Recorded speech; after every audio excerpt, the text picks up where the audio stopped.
Salut tout le monde, j'espère que vous allez bien. On se retrouve aujourd'hui pour une nouvelle vidéo, nouvelle caméra, micro normalement, nouveau top nickel, la lumière est parfaite, elle est là depuis le début, mais la caméra là va mieux réceptionner les images et la captation de la lumière. Donc techniquement, je devrais vous éblouir encore plus de ma beauté. Vidéo sur le mercato du Stade Rennais. J'aimerais bien remettre les points sur les i et les barres sur les t. Parce qu'il y a plusieurs communautés en France qui se plaignent que le Stade Rennais a beaucoup dépensé sur ce mercato. Ce qui est vrai. La vidéo commence, on met un pouce bleu, on partage, on commente, on fait tout ça. Ça fait très plaisir. Vous avez été nombreux à regarder la dernière vidéo, donc je suis très content. Et maintenant qu'on a passé les 500 abonnés, on est parti pour aller vers les 1000. Pourquoi pas. Donc on est parti, il faut que je me réhabitue à regarder la caméra là.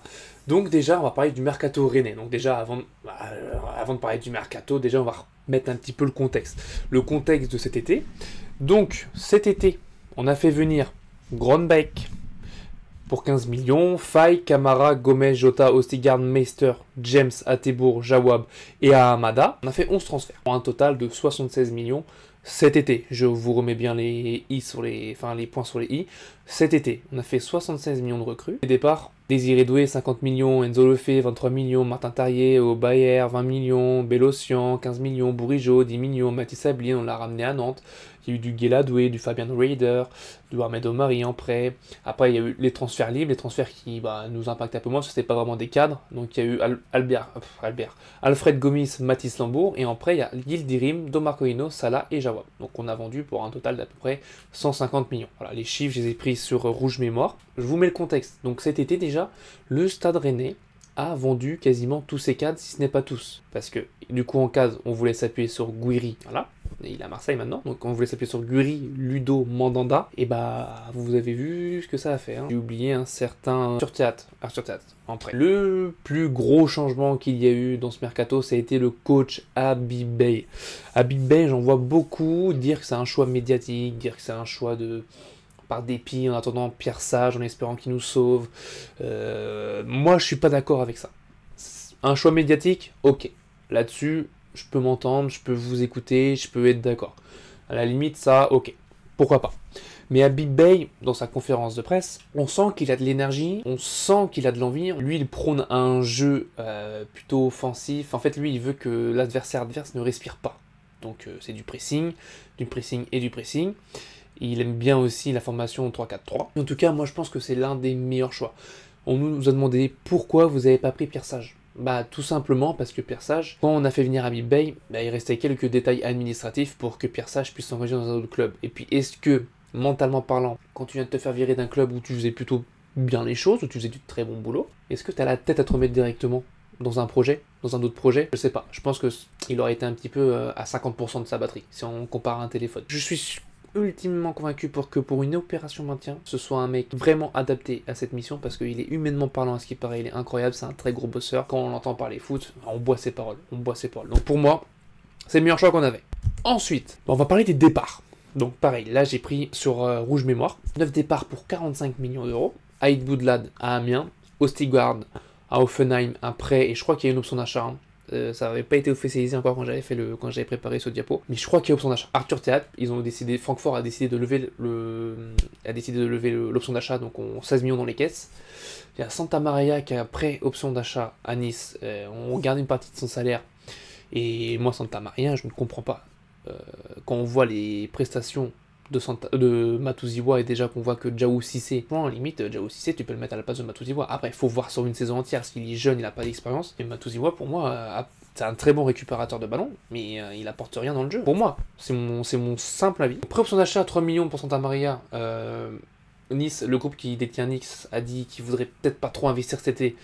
Mais 3 millions, je pense que ce sera abordable pour eux, donc je pense que l'option d'achat va être levée. Camara, prêt option d'achat à Al-Shabaab. Mystère lui aussi, il a fait un très bon début de saison, il a fait un très bon premier match contre Lyon, puis après, plus rien. Pareil. Donc pareil, on gomme, voilà, un de cet été qui est parti déjà, Grönbeck, il s'épanouissait pas avec Sampaoli, donc voilà, ça part, Jota, Sampaoli n'en voulait plus, Meister, Sampaoli n'en voulait plus aussi. Sauf que ces 3 joueurs-là, moi je regrette peut-être le départ de Jota et Grandbike, parce qu'en fait c'est Sampaoli qui n'en voulait plus. Big Bay peut-être qu'il en aurait voulu. Et en plus, ce qui est encore plus dommageable pour Jota en tout cas, Big Bay il arrive 2-3 jours après son départ. Donc je trouve ça énormément dommage. Je trouve ça énormément dommage. C'est un crève-cœur. C'est un crève-cœur et en plus il a marqué son premier but dimanche dernier. Il était en larmes et tout, donc je pense qu'il a vraiment très mal vécu cette situation. Après voilà, le championnat écossais, ça n'a rien à voir avec la Ligue 1. Les espaces qu'il y avait sur son action, il a marqué, il n'y aurait peut-être pas ça en France, mais ça n'empêche rien que humainement, je pense que c'était un top joueur, et je pense qu'il aurait dû avoir plus de chance, plus de temps de jeu, c'est un avis, je pense qu'on est beaucoup à le partager. Ensuite, Bagouri à Marseille, c'est un peu le transfert surprise. Une semaine avant son transfert, oui, je resterai à Rennes. Mais non, parce que Marseille est venu le chercher. 19 millions plus 3 millions. Voilà, donc il a fait un super match contre Lyon, une super rentrée contre Lyon. Passe D, tout le monde, ça a commencé, sauf que c'est les fameux enroulés que Gouiri n'arrive plus à faire, donc ça revient, c'est dévié, ça revient sur Greenwood qui est là au renard des surfaces. Donc 9 départs, donc vous voyez, on a fait 9 départs, et des joueurs, dont 4 qui étaient là cet été. Enfin 4-5 même, je comptais même pas Meister, mais Meister, Jota, Grandbeck, Camara, Ostigard. Donc 5 joueurs qu'on a recrutés cet été de Massara. Déjà bazardé. Ok, donc là on posait base. Et il y a 11 arrivés pour 73 millions. Je vous rappelle qu'on a récupéré 45 millions. 73 millions. 45 millions. Donc le mercato a commencé fort avec Samba Fofana. Donc vous avez fait deux vidéos sur chaque joueur. Vous avez d'ailleurs bien aimé. Donc Samba pour 14 millions et Fofana pour 20 millions. Donc ça c'est des gros cash dès le début. Mais c'est des valeurs sûres de la Ligue 1. Des valeurs sûres de la Ligue 1. Avec ça, on risque de gagner des points. Samba nous a déjà fait gagner des points contre Strasbourg, déjà. Fofana, il a joué ailier gauche, donc c'était compliqué, mais quand on voyait qu'il était repositionné en 6, ça allait mieux, donc pourquoi pas. Fofana, moi je suis ok. Brassier, Rouault, pour moi, les deux là. Alors Rouault, c'est un très bon coup. J'étais pas tellement convaincu au début, mais je suis allé voir un petit peu plus en profondeur ce qu'il faisait. Et en fait, Rouault, c'est un très très bon coup, rapide, dans la relance, et bonne relance, pardon, et agressif, tout ce qu'il nous fallait. C'est tout ce qu'il nous fallait. On a ramené Jacquet de Clermont, un retour de prêt payant de quasiment 1 million d'euros. C'est un peu con comme move. J'espère qu'il aura du temps de jeu, parce que du coup, maintenant, en défenseur central, on a Wu, Brassier, Rouault, Jacquet et Atebourg, donc ça commence à faire. On a ramené Koné en prêt, un milieu de terrain, voilà, avec un prêt avec option d'achat de 14 millions et c'est un prêt payant de 1 million. On a ramené Chichouba de Hellas Vérone, 500 000, et Olagbé qui jouait au Cercle Bruges, 4 millions. Donc Chichouba, je rappelle, c'est un Belge, et Olagbé, c'est un Belge aussi. Et on a fait venir aussi Furyuhashi, 12 millions d'euros, du Celtic, un serial buteur en Écosse. Maintenant, il faut qu'il s'adapte un petit peu à la Ligue 1. Je pense que ça va amener 2, 3, 4 matchs, et après, je pense qu'il va dérouler. Il va dérouler, et je pense que Saint-Etienne, pour lui, c'est un très bon moyen d'enchaîner. Altamari de Montpellier de 8 millions. Le joueur n'était pas hyper chaud de venir. Je suis jamais trop pour quand les joueurs ne sont pas chauds pour venir. Mais Altamari, pour moi, c'est une valeur sûre de Ligue 1.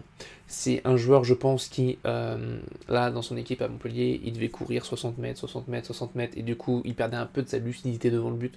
Donc je pense qu'à Rennes, si on joue plus haut, qu'il n'a pas besoin de faire toutes ses courses à haute intensité, je pense qu'il peut avoir...